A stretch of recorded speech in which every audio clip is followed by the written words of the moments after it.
Alright, y'all, we are live with the first video of politics on YouTube, and it's the first time today.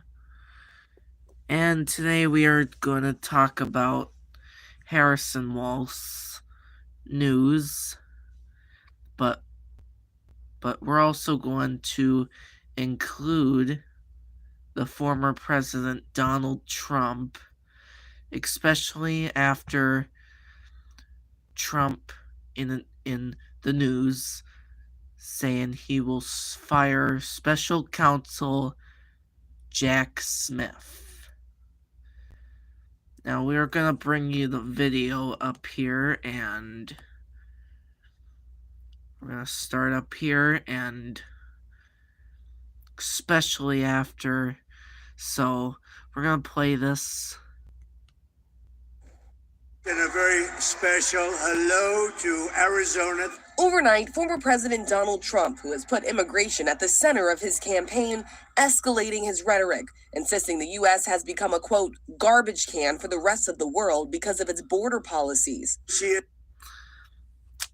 Garbage can, that's totally, so we know how Trump is, so we're just gonna play the whole thing.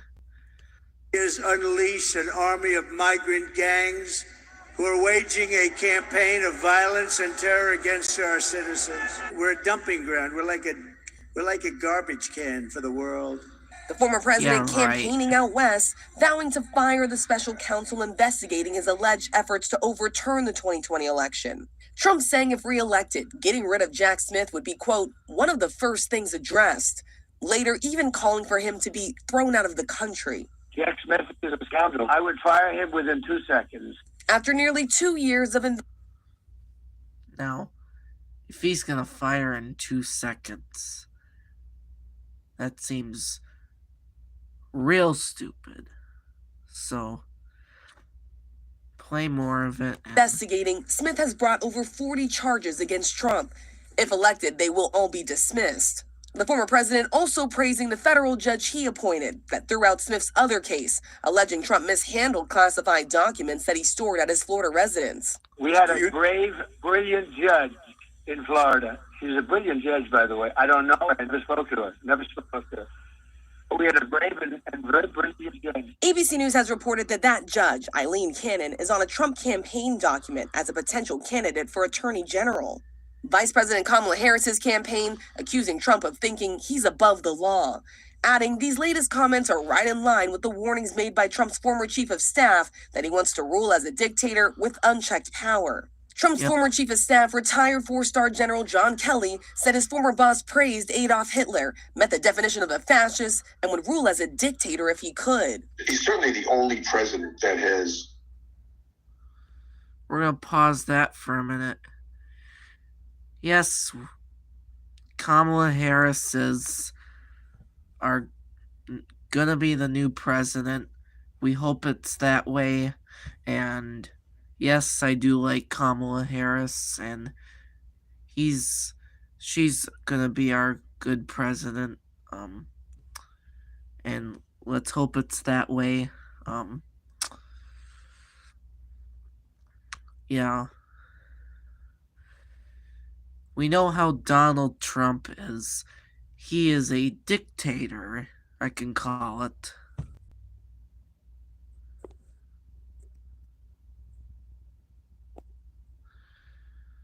So, we're going to play it again. We are watching the Trump after Trump.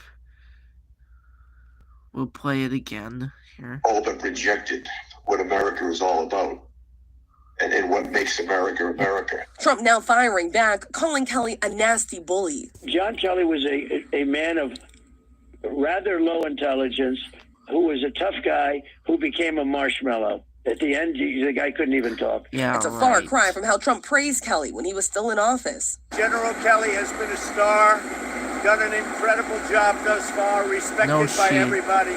No, a she great, isn't. great American. Kelly served his country for decades. His son died in combat in Afghanistan. This morning, he is not the only one warning about Trump. Mitch McConnell, the longest-serving Senate Majority Leader in U.S. history, blasting his fellow Republican in a new book, calling him stupid, ill-tempered, a narcissist, and a despicable human being, calling his MAGA movement completely wrong, and calling his actions on January 6th indictable offenses, adding, "I just hope that he'll have to pay a price for it." And overnight, another headline. Former model Stacey Williams telling CNN about alleged sexual misconduct by Donald Trump in the early 90s.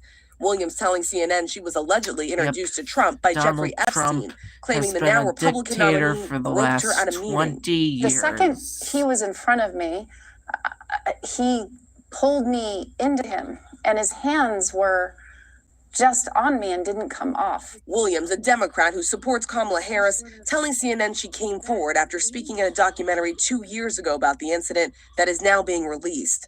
The Trump campaign responding in a statement saying the claims 2 weeks before the election are unequivocally false. So back to some of those statements from McConnell. He has endorsed Trump. His team telling us in a statement, whatever I have said about the president pales in comparison to what J.D. Vance, Lindsey Graham, and others have.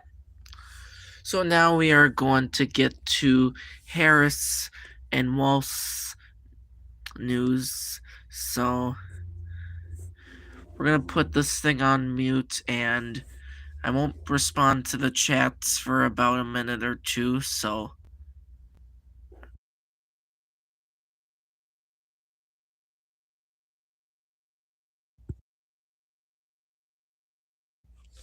There we go.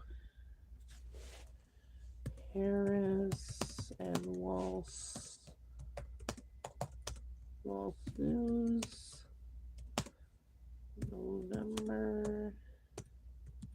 November 2024.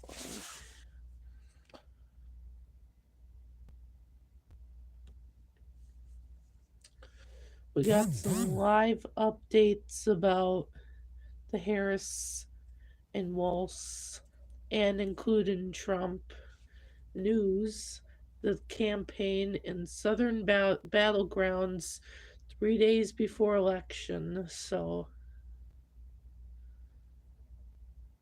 see if I can find a video here. Maybe this is it.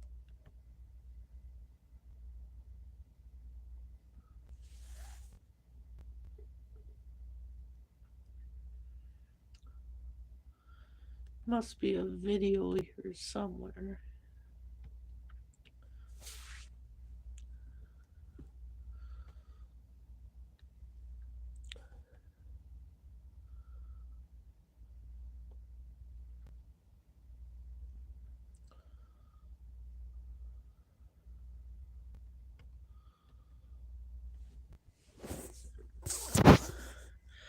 Alright, we just found a video here. There we go.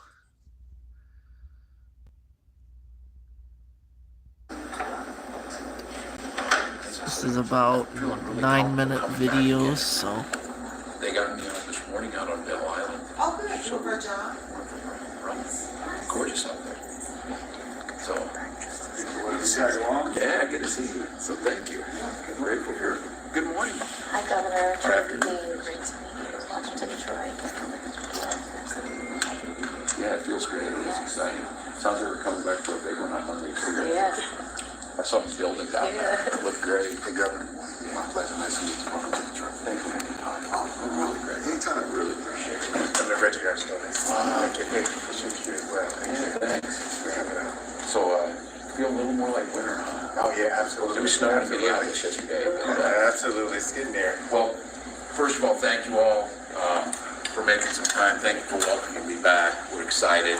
I've been saying, just to clarify this with everyone, the Vikings fans are perfectly fine with the Lions' success. We qualify that in Green Bay. But it's exciting to see a lot of stuff going on, but we want to just, in these closing days, make sure, the message that we've been delivering about making sure that the Harris administration is going to all the way deliver to that the out to the max. economy and make sure everybody's included in it. And the Vice President's been very focused on that. just to hear some of your thoughts on that, how you're feeling about it on the ground to make sure this happens. So I've been traveling with Trey and Brian a little bit here, and grateful for your insights into this. So Trey. All right, then go ahead, Brian. Kick us off. So I'm the senior policy advisor for the campaign and really glad to be here. And as the governor noted, happy to be in a battleground state and having conversations about how we can make sure that everyone is included in the opportunity economy that the vice president has laid out over the course of this campaign. So just grateful to the governor for letting me tag along and looking forward to this conversation. And I kind of wanted to, Brian, if you think so, maybe it open up to our leaders here about, what you're hearing in this. Campaigns can be an opportunity to lay out a vision. And I think, obviously, the last week has made it very clear there are two very, very different visions of this country. One that's very dark, divisive, with, I think, void of any plans. And then, as you saw with the vice president on the ellipse, laying out a very clear vision of unity, being very willing to work together, but also laying out some very clear plans to make sure that every community is served. And she's been very specific about that, of whether there's an agenda for how we're making sure capital is ending up in the right places. And I think having the vice president's experience and I would say it being governor of Minnesota, working with a lot of leaders, listening to the issues that tend to be very universal, but each city has its own, each area has its own. So I would maybe just open it up to each of you of what you're hearing from the campaign, what are the things that are resonating or things that you'd like to hear more of, and then hear the community, these guys get. So, Governor, before you came in, we were talking to Reginald, was raising some issues. Reginald has a professional home care agency to begin with, so we'll get into it a little bit there. But you bring an interesting point about youth voting and bringing younger people into this. Thank you. I was saying that, the thing that concerns me is these youth. I don't know if it's TikTok or Instagram or social media that's feeding them information. And what I do is I try to ask them, first of all, are you going to vote? Yeah. And then in a very subtle way, how are you going to vote? And I was talking to a young man yesterday, and I said, are you going to vote? He said, yes, I'm going to vote tomorrow, which is today. But he said, I'm not going to vote for Trump. I was like inside, I was like, yes, great. But he said, but I can't vote for Kamala either. And I said, why? He said, well, I've had issues with the criminal justice system all my life, and she represents that. And it hurt my heart to hear that. But I also told him, I said, well, if Trump becomes president, he's going to be over all the court systems as well. So you think your life has been bad now, it's going to be worse. The good part about it is last night you texted me and said, okay, give me the pros and cons of voting for Kamala. Which helped, Well, that really helps. Well, it's encouraging to me to see them that engaged. Because I've said I've worried about the cynicism of this, of them checking out, thinking both sides are the same. And, the idea of a prosecutor, and the vice president's obviously had a broad career on criminal justice reform, as well as making sure that she was keeping communities safe. It's a balance. That's good to hear. I appreciate, though, that they're out there, they're thinking about it, they're going to go. And hopefully when they hear the options here are going to be much better. And I think that agenda, we talk about this too, it starts way before that interaction with the criminal justice system. It starts with early childhood, it starts with job opportunities, it starts with home ownership. We often talk about that. I said I really appreciate the vice president focusing on those early opportunities and the access to capital. I think you hear too much of this, and I think having a leader like the vice president, communities know what they need. What they don't need is gatekeepers, and they don't need folks stopping the capital from getting to them, because community leaders know. And we really learned that lesson during COVID, where we turned to communities that knew and were able to build the trust, start looking at how do we move, and her talking about grants to the community for small business ownership and making sure that we're bringing folks in to get their chance. We had this conversation in Wisconsin when we were over in Racine. That's very similar. I appreciate that. You think we got him? I think so. Nice work. He and his wife. Nice work. So, on the topic of opportunity economy and talk about business, so we'll turn to Charity. Charity runs the Michigan Black Business Alliance here in the state, so she has some thoughts this year. Yeah. you know this one. Absolutely. So first, thank you for being here. So the Michigan Black Business Alliance really came out of COVID. So we're about 3.5 years old. We have 1,700 Black-owned businesses across the state. And I myself, even though I run the organization, I'm a small business owner, so I own a cafe on the west side of Detroit. And what we've seen in the past 3 years, right, is this Black business boom, right? We've seen it. We've seen the SBA loans have doubled to Black-owned businesses. I was thrilled to hear the Vice President announce her policies for small business. You don't often hear that in a presidential campaign, an actual agenda for small business. So I just want to hear more about that, and specifically more about ways in which dollars can flow directly to the hands of small business after we win on Tuesday.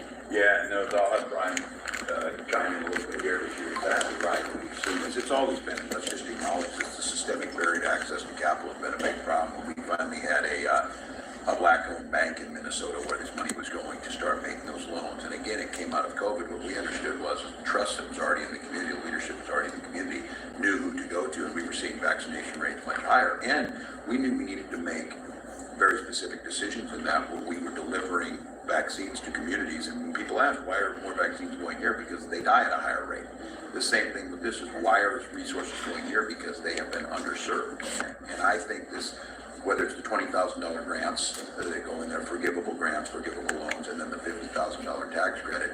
But the thing we heard in Racine was making sure if we have established organizations like yourself, Charity, what role will we be able to play in making that happen so it doesn't appear like it's too disconnected? I don't know, Brian, if you have some thoughts on that. No, I mean, I think you said it so well in terms of making this really work, is having those trusted community organizations, those trusted financial institutions to be able to evaluate those business plans on the ground, and particularly in the context of those who otherwise don't have access to credit or capital opportunities. So the Small Business Administration providing the resources, but really working closely with those local partners, because that's the only way to, provide both the sustenance of the plan, but also the technical support that new business owner is gonna really need.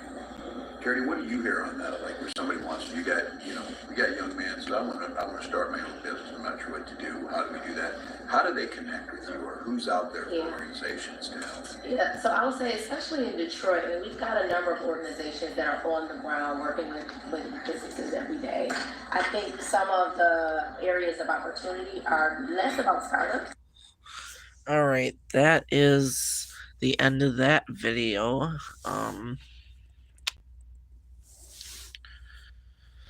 That will be it for this Politics on YouTube stream. Stay tuned tomorrow for the next one. This service will go until December 4th, so you won't miss it. So, with that being said, bye y'all.